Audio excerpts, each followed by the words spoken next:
নমস্কার বন্ধুরা, আশা করি আপনারা সকলেই ভালো আছেন, সুস্থ আছেন। সুন্দরবন কৌশলের হাঁসেলে আর একটা নতুন পর্বে আপনাদেরকে অনেক স্বাগত জানাই। বন্ধুরা, ঝড় তো হয়ে গেল, বিশাল প্রবল ধরনের, পুরো গাছগাছালি সব ভেঙে বিছিয়ে দিয়ে গেল। তো গাছগাছালি সকাল থেকে কাজ বাজ করে রান্না বান্না করে ঠাকুরকে পুজো দিয়ে একটু খেয়ে নিয়েছি সকালটায়, নিয়ে চলে আসলাম এবার রেসিপি করব, তার জন্য মাছ ধরতে।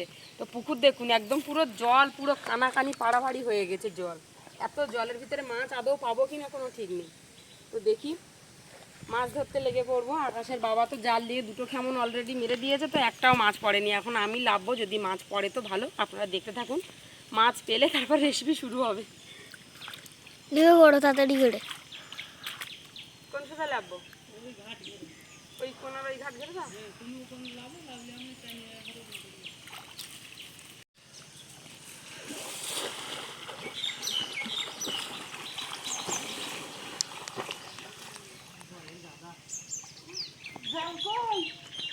জাল পাই জাল দাও, ছেড়ে দিও তুলে না পালালেই তো বলতে জানি।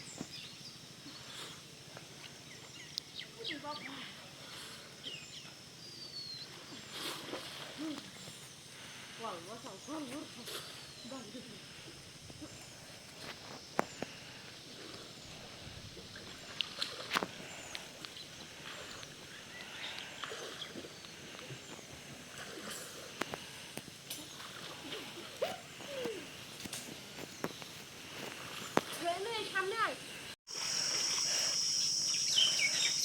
শেষ মাছ পেলাম বন্ধুরা, এতক্ষণ ধরে জলে হুড়িয়ে হুড়িয়ে একদম জলটা পুকুর ভর্তি হয়ে গেছে না, যার জন্য আর মাছ পাওয়া যাচ্ছে না। একটা দুটো দুটো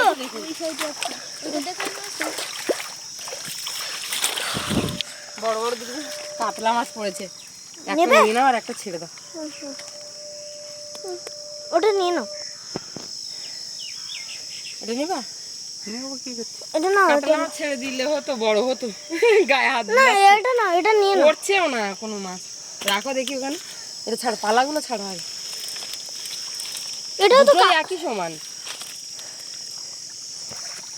দারুণ লাগছে। ছেড়ে দে ছেড়ে দে, দুটো কাতলা মাছ আছে, থাকুক। মাছ আরো জাল বেয়ে বেয়ে দেখবো। হ্যাঁ ছেড়ে দাও।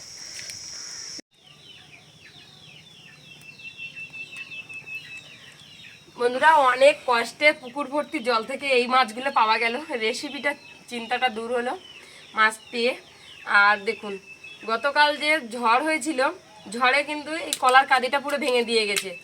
আজকের মাছ রেসিপিতে থাকবে পুকুরের মাছ দিয়ে বাড়ির গাছের কলা আলু, আর থাকবে তার সাথে কলার চপ। দেখুন কত মোটা মোটা, কত বড় একটা কাঁদি পুরো ভেঙে দিয়ে গেল। কত বড় বড় কলা দেখুন। কাঁচকলার ঝোল মাছ দিয়ে, পুকুরের তাজা টাটকা জ্যান্ত মাছ দিয়ে। এরা মাছ সব কাটা হয়ে গেছে, একবারেই আমি কলাগুলোও কেটে নিচ্ছি। কলা আলু কেটে আমি একেবারে ধুয়ে আর একদম চান করে চলে আসব। বারবার তো কাদায় হাঁটা যাচ্ছে না, এত কাদা হয়ে গেছে রাস্তাঘাট, একটু বৃষ্টি হলেই হয়। আর আমাদের তো সব এখানে একদম পুরো আমাদের ঘর বাড়িও মাটির। আমার এই রান্নাঘরটার অবস্থা দেখেছেন কি অবস্থা হয়েছে? এখানে বসে যে এই সবজি মাছ কাটছি ভিজে গায়ে, এখানে কিন্তু রান্না বান্না করার অবস্থায় নেই, এত নরম হয়ে গেছে মাটি। একেবারে চপের জন্য দুটো কলা ছাড়িয়ে রেখে দেবো। ঝোলে যা দেবো, ঝোলের কলা সব আমার কাটা হয়ে গেছে, তরকারির কলাটা কাটা হয়ে গেছে। এবারে শুধু এই কলাগুলো ছাড়িয়ে রেখে দিচ্ছি, এই দুটো কলা দিয়েই কিন্তু চপ করব। কি মোটা মোটা কলা দেখুন। গাছটা ঠেকো দিয়েছিলাম তাও থাকলো না, দড়ি দিয়ে বেঁধে রেখেছিলাম তবু ভেঙে গেল। সব কিছু নিয়ে বসে পড়েছি, আর কড়াই বসিয়ে দিয়েছি গ্যাসে, তেল দিয়ে দিচ্ছি। আগে কলার চপটা ভেজে নেব।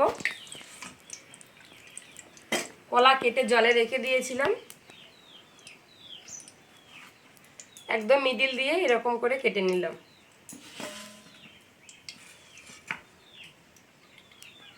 এইভাবে আমি সরু সরু করে কেটে নেব, একদম পাতলা পাতলা করে। এই যে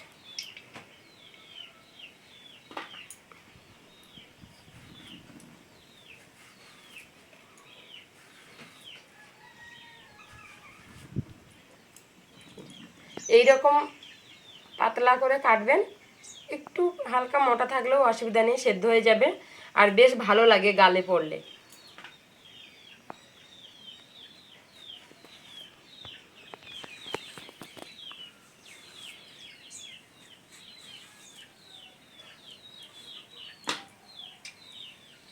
একটু হালকা মোটা থাকলেও কিন্তু কোনো অসুবিধা নেই, যে আপনারা একদমই ফিরফিরে পাতলা করে কাটতে পারছেন না, কোনো অসুবিধা নেই, এরকমভাবে কেটে নেবেন। আমি কিন্তু একদম মামুলিভাবে কেটে নিচ্ছি, এরকম দেখুন সবকটা চপ কিন্তু এরকমই পাতলা করে কেটে নিচ্ছি, একেবারে কিন্তু ফিরফিরে পাতলা করছি না।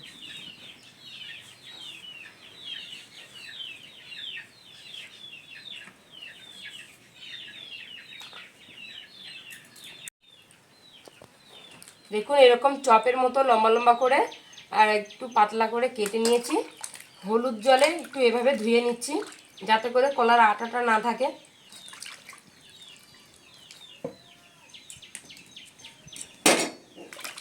প্লাস্টিকের ঝাড়িতে তুলে দিচ্ছি, জলটা ভালোভাবে ঝরে যাবে।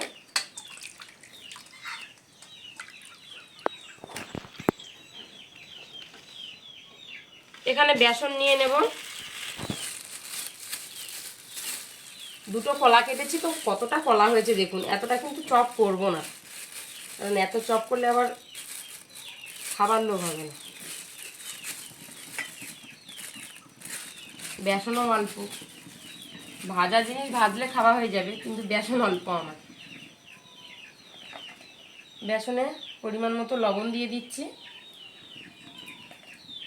হলুদ, লঙ্কার গুঁড়ো,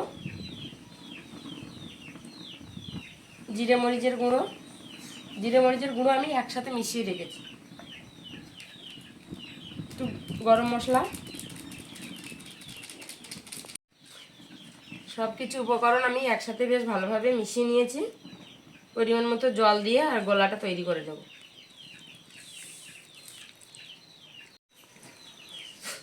অল্প অল্প করে জল দিয়ে একদম পরিমাণ মতো গোলাটা তৈরি করে নিয়েছি। কলার চপ করব যেহেতু, একটু গোলার ব্যাটারটা কিন্তু এরকম থপথপে রেখেছি।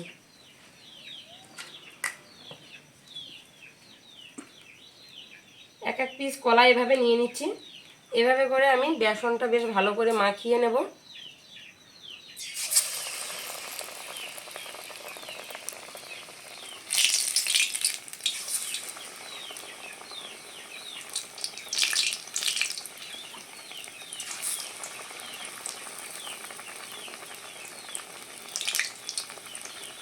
কলার চপগুলো কিন্তু বন্ধুরা দারুণ করলে, আর আমি ঘরে খাবো বলে কোনো সোডা কিন্তু দিইনি। আপনারা চাইলে একটু হালকা করে সোডা দিয়ে নিতে পারেন, খাবার সোডা।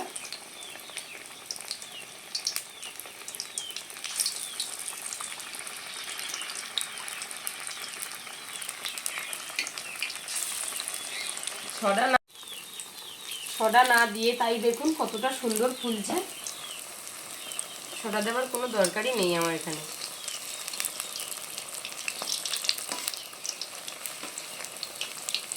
কতটা সুন্দর ফুলেছে দেখুন। একটু পিঠটা হয়ে যাক, উল্টে দিচ্ছি।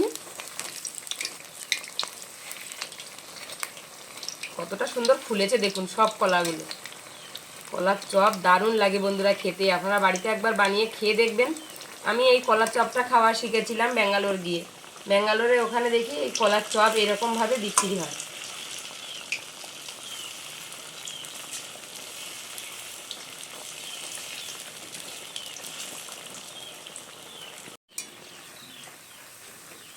চপগুলো বেশ সুন্দর লাল করে একদম মচমচে করে ভেজে নিয়েছি, তুলে নিচ্ছি। কতটা সুন্দর ফুলেছে দেখুন। আকাশের তো খিদে পেয়ে গেছে সেন্টে, বর্ষার ভিতরে এরকম ভাজা সেন্ট পেলে কার না লোভ হয় বলুন বন্ধুরা। আমার একটু জুড়িয়ে যা।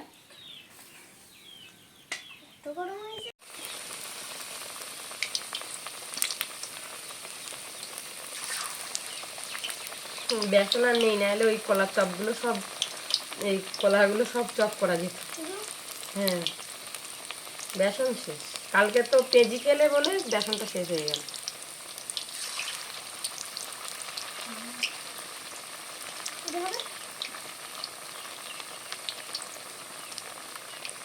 কলার চপ। আকাশের তো খিদে পেয়ে গেছে, কলার চপ দেখি।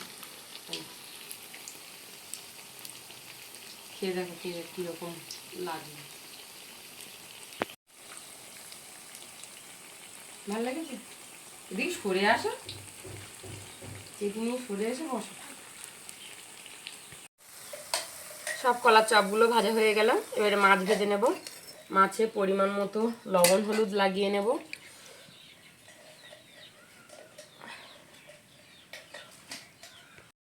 পরিমাণ মতো লবণ দিয়ে দিচ্ছি,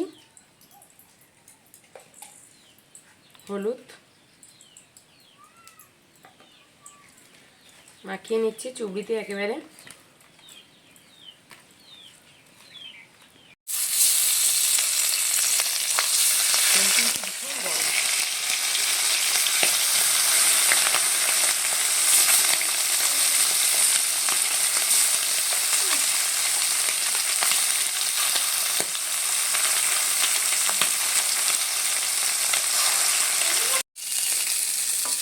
মাছ সব ভাজা হয়ে গেছে, তুলে নিচ্ছি।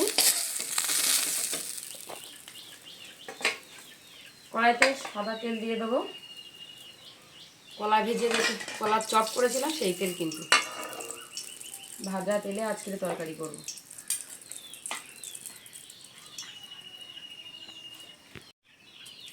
তেলে পাঁচফোড়ন দিয়ে দিচ্ছি, পেঁয়াজ,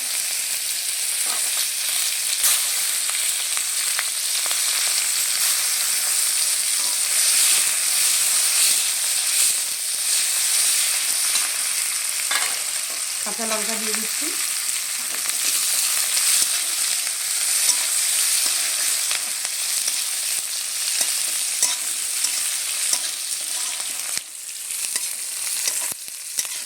পেঁয়াজ ভাজা হয়ে গেছে। আলু কলাটা দিয়ে দিচ্ছি,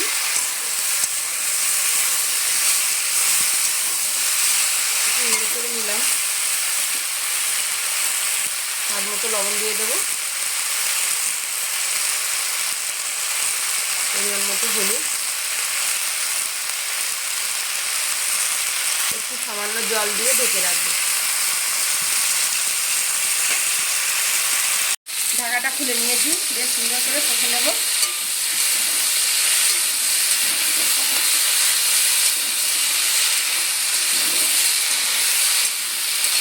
তুই দুপুরবেলা শাড়ি পরেছিস কেন?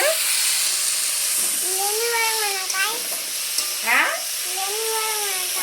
কি জন্য পরবো না তাই? চিঠি নাও, কটি না আছে নাও, খাই যাবো। কলার চপ, ঘরে কলা ভেঙে পুড়ে গেছে, কলা খাবি। বলো তুমি, বলো কেমন লেগেছে? কেমন লেগেছে বলো। তুমি বলো, আমার জিজ্ঞাসা করছে, তুমি বলো কেমন হয়েছে। বলো টেস্টি, বলো আঙুল দিয়ে দেখো। বলি বাবা টেস্টি। খাও। এই ঘরে কলার কাঁদি ভেঙে গেছে, এখন শুধু কলা খাওয়া হবে। কলার চপ, কলার তরকারি, কলার পকোড়া। দাদা চলো, দাদা থেকে ছেড়ে বলো, থাকবা দাঁড়ি বলো হেভি টেস্টি। নিয়েছি আর মাছের ডিম হয়েছিল সারা তরকারিতে, দেখুন পুরো মাছের ডিম ছড়িয়ে গেছে। জল দিয়ে দিচ্ছি পরিমাণ মতো।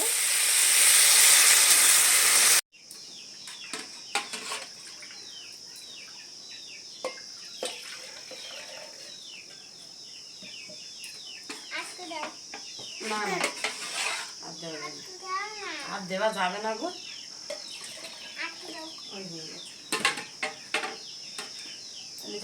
ওই তাহলে আর এক পকুরেই থাকছে, সেই বটাও ওরা নেন।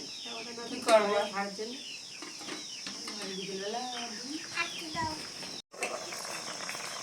বেশ সুন্দরভাবে তরকারিটা ফুটে গেছে। এবারে মাছগুলো দিয়ে দেবো। বন্ধুরা, আমরা তো প্রতিদিন টুকু দুধ খেতে পারি না, দুধ বিক্রি করে দিই। কারণ অত করে দুধ কদিন ধরে দেখলাম যে দুধ থেকে যাচ্ছে, নষ্ট হয়ে যাচ্ছে। ওর থেকে কেন বাবা নষ্ট হবে? আশেপাশে অনেক লোকের গরু নেই, আর আমাদের এখানে খুব কম গরু জানেন, ওই জন্য আর কি দুধ বিক্রি করে দিচ্ছি।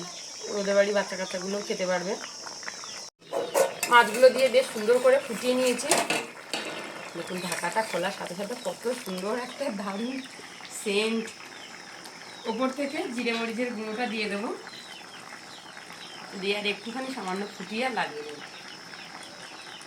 আজকের কিন্তু বন্ধুরা কোনো গুঁড়ো লঙ্কা দিলাম না, কলা বলে ওই জন্য একটু কাঁচা লঙ্কা দিয়ে রান্না করলাম। আপনারা চাইলে এখানে শুকনো ঝাল বা গুঁড়ো লঙ্কা দিতে পারেন। জিরে মরিচের গুঁড়োটা দিয়ে বেশ সুন্দর করে ফুটিয়ে নিয়েছি। তরকারি কালারটা কত সুন্দর হয়েছে দেখুন। লাভিয়ে নিচ্ছি। আমরা খেতে বসে গেছি।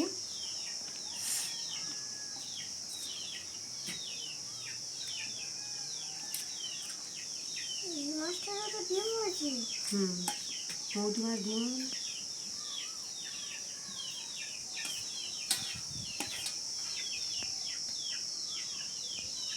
খাও।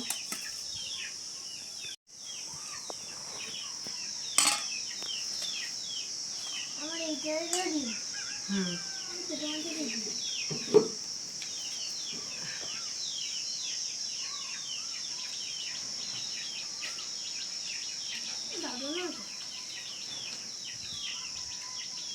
কাঁচকলা দিয়ে পুকুরের জ্যান্ত মাছের ঝোল দারুণ লেগেছে বন্ধুরা।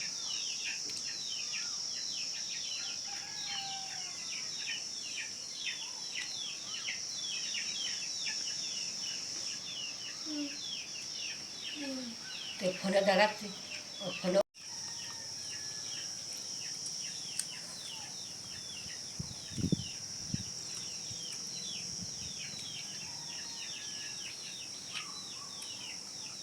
বন্ধুরা কাঁচকলা দিয়ে জ্যান্ত মাছের ঝোল তো একদম দারুণ লেগেছে। আপনাদের কেমন লেগেছে প্লিজ কিন্তু কমেন্ট করে জানাবেন। ভালো লাগলে ছোট্ট চ্যানেলটাকে সাবস্ক্রাইব করবেন, লাইক করবেন, শেয়ার করবেন। আজকের এই পর্যন্ত। এখন তো মাছের সব মাছের ডিম। দেখা হচ্ছে আগামী নতুন পর্বে। ততক্ষণ আপনারা ভালো থাকবেন, সুস্থ থাকবেন, সাবধানে থাকবেন। আর এতক্ষণ সম্পূর্ণ ভিডিওটার সাথে থাকার জন্য আপনাদেরকে অসংখ্য ধন্যবাদ জানাই।